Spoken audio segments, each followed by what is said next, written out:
Com o frio gélido do inverno, pode parecer que nada está acontecendo no jardim. Mas sob a superfície há um mundo secreto apenas esperando o calor da primavera.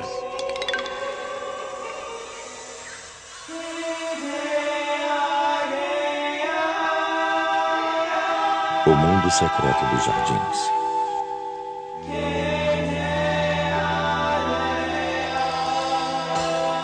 Sapos e lesmas. Distribuição Sinapse.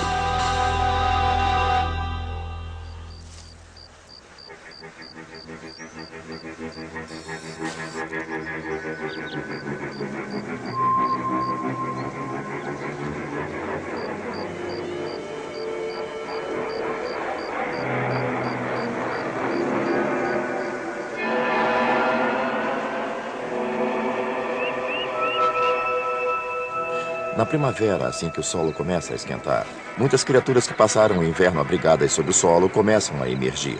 Os sapos, por exemplo, começam a sair da toca em que haviam se enterrado para se proteger do inverno. E algumas espécies de lesmas, as que conseguiram sobreviver ao inverno, emergem sob a folhagem caída, sob cepos ou do solo para recomeçar o processo todo novamente.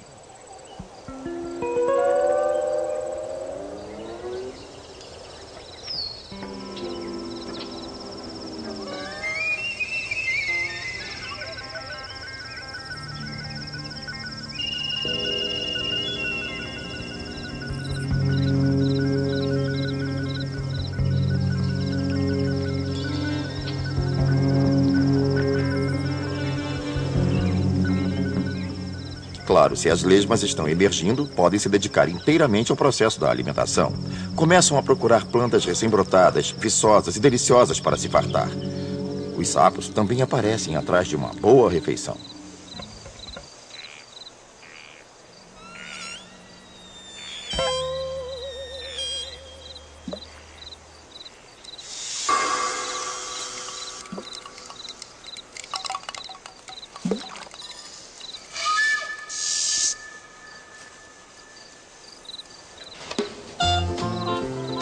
Os primeiros dias quentes são uma boa época para chegar à lagoa e aguardar uma chance para acasalar. É lá que as fêmeas têm que desovar. Eles precisam ficar na água, portanto, é na água que tudo acontece. Os machos se organizam na margem, fazem seu chamado, esperando que os sons de sirene que emitem sejam suficientes para seduzir a fêmea a ponto dela permitir o acasalamento. Mas o problema, naturalmente, é que outros machos querem a mesma coisa. Por isso é comum vermos um montado nas costas de uma fêmea e todos os outros tentando tirá-lo de lá. Não me admira que às vezes seja difícil para o macho fazer seu trabalho em paz.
Depois disso, você vê na lagoa essa espécie de tira-longa com cordões duplos de ovos envolvidos numa gelatina.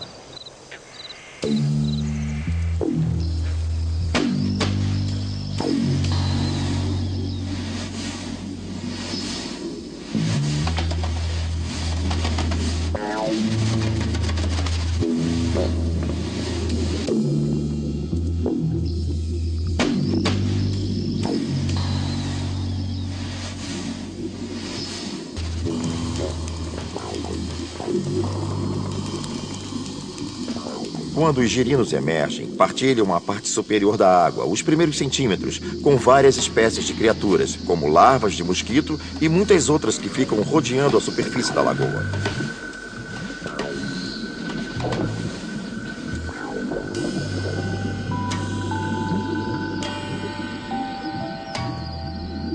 Eles também têm que vigiar sempre os muitos predadores que existem ali. Os escorpiões aquáticos, insetos aquáticos gigantes ou besouros mergulhadores predadores, todos desejando ardentemente comer um girino. Mas girinos têm uma arma secreta. São tóxicos, portanto, não são tão agradáveis de se comer. Acredito que gostem de ficar em grupos, porque se alguém tentar comer um e descobrir que o gosto é repugnante, provavelmente vai deixar os outros em paz.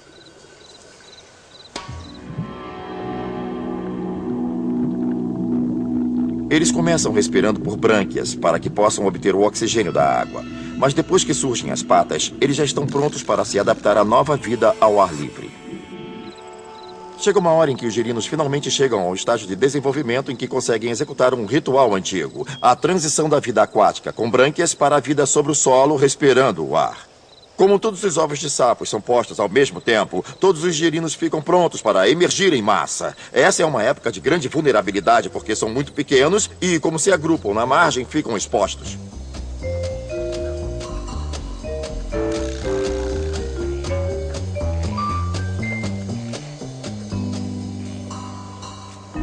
Quando o processo de acasalamento termina, não há por que o sapo continuar em torno da lagoa. Agora são criaturas totalmente terrestres e preferem sair em busca de um lugar adequado, com boa vegetação, muita terra úmida, talvez no seu jardim, onde possam passar os dias enterrados na terra, ou intocados sob um cepo, ou apenas esperando lá fora a parte quente do dia. Mas é quando a noite cai que mais ficam à vontade. Eles aparecem, ficam expostos, trabalhando para você, alimentando-se das pragas do jardim. Até o final da primavera, os sapos já estabeleceram seus territórios. As lesmas também já terão encontrado seus pontos favoritos.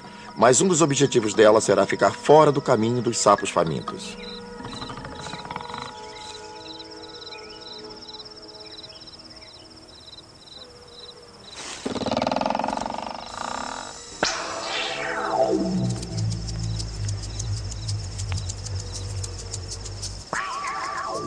O número de lesmas vai depender do nível de umidade do seu jardim.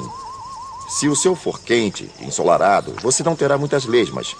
Mas se você tiver um jardim cheio de plantas viçosas e usar muita água, por exemplo, havendo um sistema de irrigação, é comum a população de lesmas ser muito alta. Isto é, num espaço que poderia ser ocupado por 2 ou 3 lírios, você poderá encontrar 200, 300 lesmas.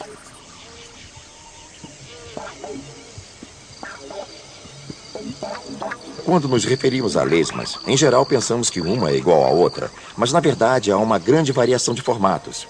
Um dos meus favoritos é o da lesma banana, encontrada na costa oeste da América do Norte. É bem grande, eu diria que uma pequena é quase do tamanho de um punho e geralmente de um amarelo vivo. Podem ser criaturas bem longevas, vivendo normalmente 3, 4, 5, até 6 anos. Mas as lesmas que mais vemos no jardim são anuais. Só duram uma temporada. Acredite, nesse período de tempo elas podem abrir caminho mastigando muita vegetação. Elas precisam para angariar energia suficiente para desovar.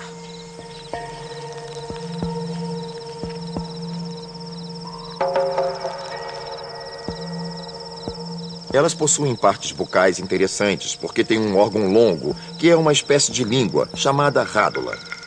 É uma estrutura coberta de dentinhos, milhares deles. É como o gume de uma faca dentada. Elas mastigam o caminho pela vegetação e produzem buracos que você vê depois que elas passam.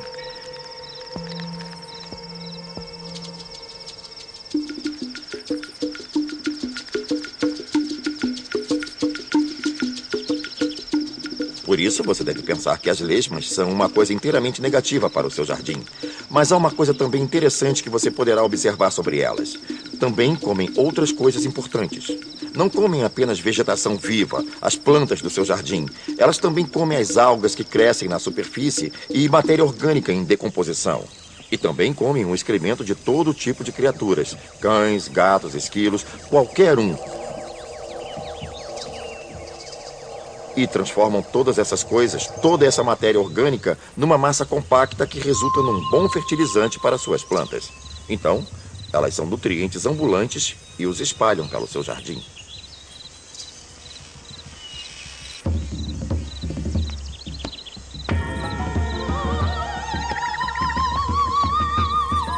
As lesmas, muitas vezes, são também importantes como transportadoras de sementes de samambaias. Elas viajam de um local a outro no seu jardim, sendo carregadas nas costas ou através do sistema digestivo das lesmas.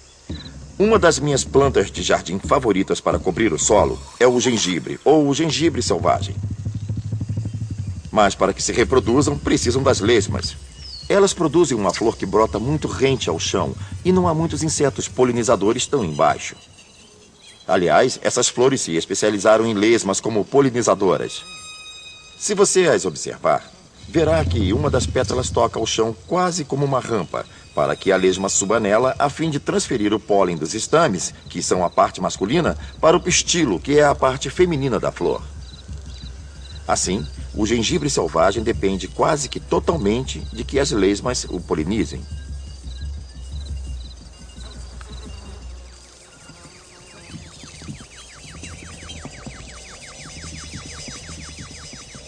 As lesmas são animais muito rejeitados e suponho que sem motivo. Elas efetivamente abrem caminho mastigando sem pena a sua plantação de lírios. Por outro lado, são criaturas fascinantes e na natureza há um papel para todos, mesmo que seja o de servir de comida para outro animal.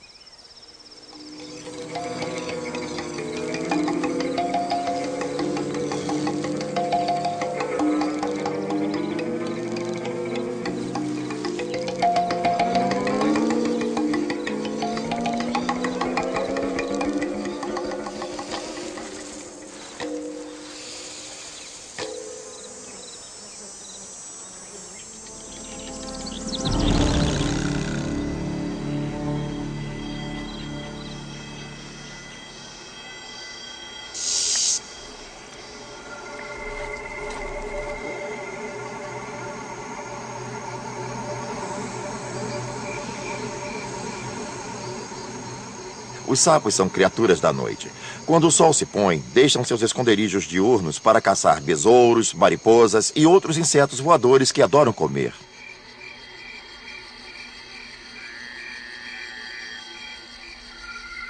Os sapos são primariamente caçadores noturnos e existem duas razões para isso. Uma é que são menos propensos a secar ou desidratar à noite, já que não há sol para cozinhar a superfície de sua pele. E outra é que alguns de seus petiscos favoritos são criaturas noturnas. Sapos adoram o crocante e saboroso de um besouro de junho. E eles só voam à noite.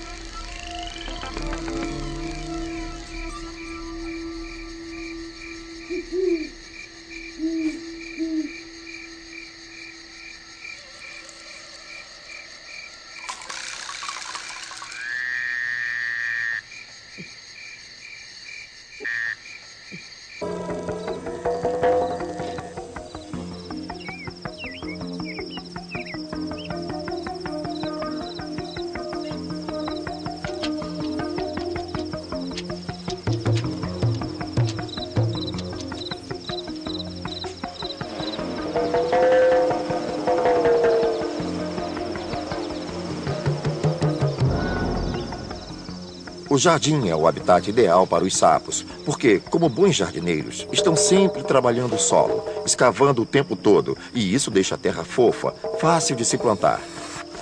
E mais, um bom jardim tem todo tipo de plantas viçosas e todo tipo de criaturas que se alimentam dessas plantas, o que significa que há todo tipo de alimentos para os sapos.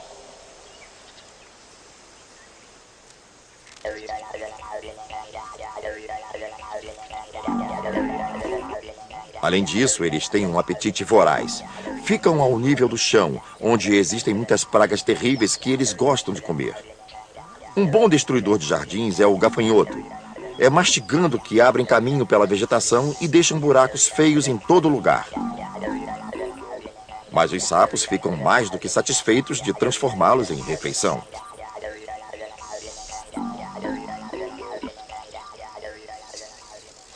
São animais que se movimentam bem devagar, mas são capazes de reagir súbita e rapidamente quando se trata de atacar a presa.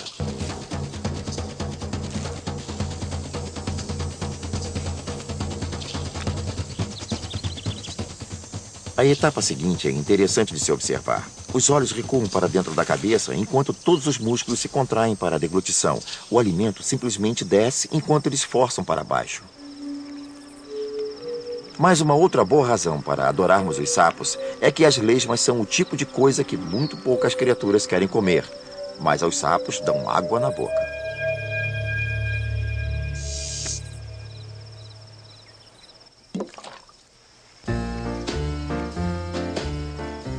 O visco também faz as lesmas não serem muito boas guloseimas. Embora sapos e cobras apreciem comê-las, não são muitas as criaturas que gostam de seu paladar. Quando elas penetram na boca, liberam parte de um muco que gruda na boca e na garganta.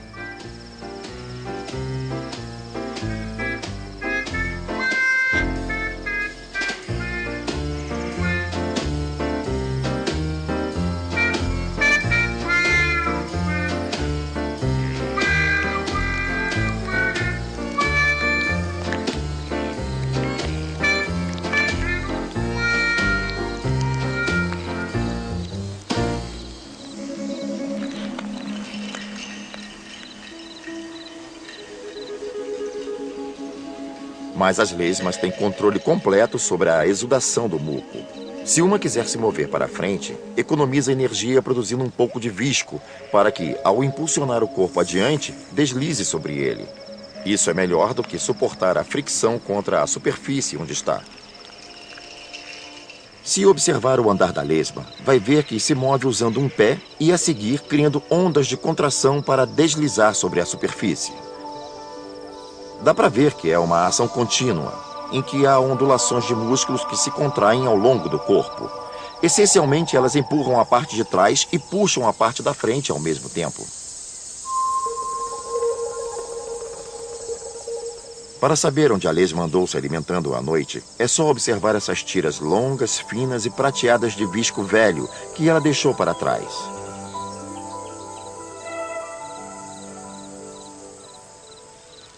Elas constroem uma trilha química de visco que deixam para trás. É como deixar cair migalhas de pão no chão, para que se possa saber o caminho de volta. Mas há outra utilidade. Assim também podem detectar outras lesmas e seguir a trilha química de outras lesmas pelo visco que essas outras liberam.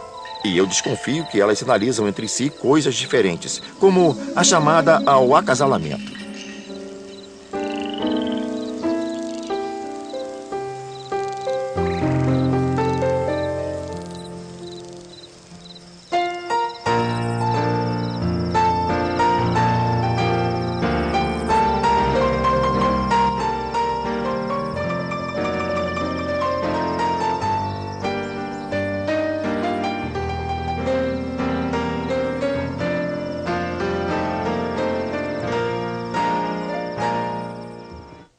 As lesmas podem não se encaixar no seu conceito de beleza, mas são máquinas sexuais dignas de inveja. A lesma grande comum de jardim tem um pênis que pode chegar a ter meio corpo de extensão e tem capacidade de atuar por horas.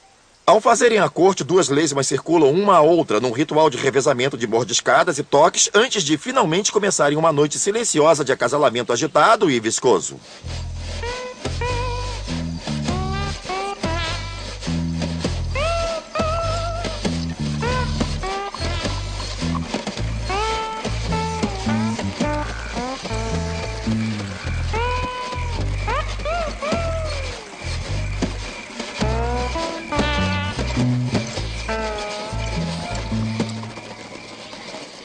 Fazendo isso à noite, arriscam-se menos com predadores e coisas assim. E os níveis de umidade são convidativos ao amor.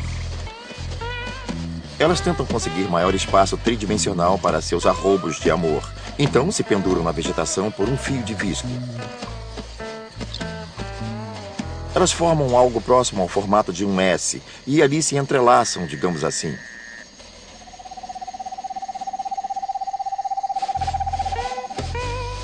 É bom lembrar que são hermafroditas, isto é, ambas têm órgão genital feminino e pênis, e ambas sabem como usar.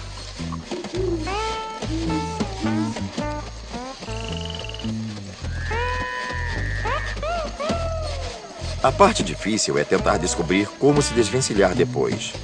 Essa é uma hora arriscada para as lesmas, porque durante o processo, Se uma delas não tiver cuidado, o parceiro pode se virar e o pênis é cortado.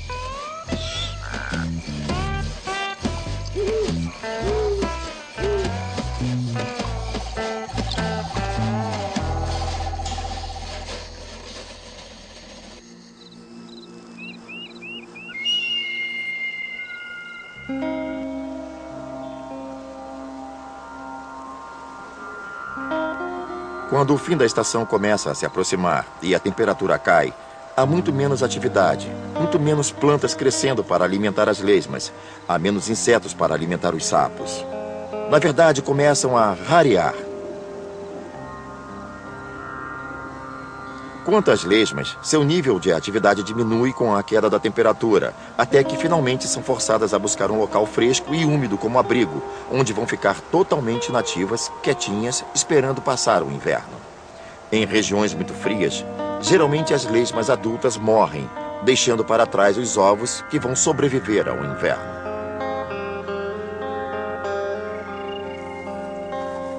No caso dos sapos, à medida que esfria, começam a procurar uma área com solo fofo, com terra bem solta, para que possam penetrar facilmente.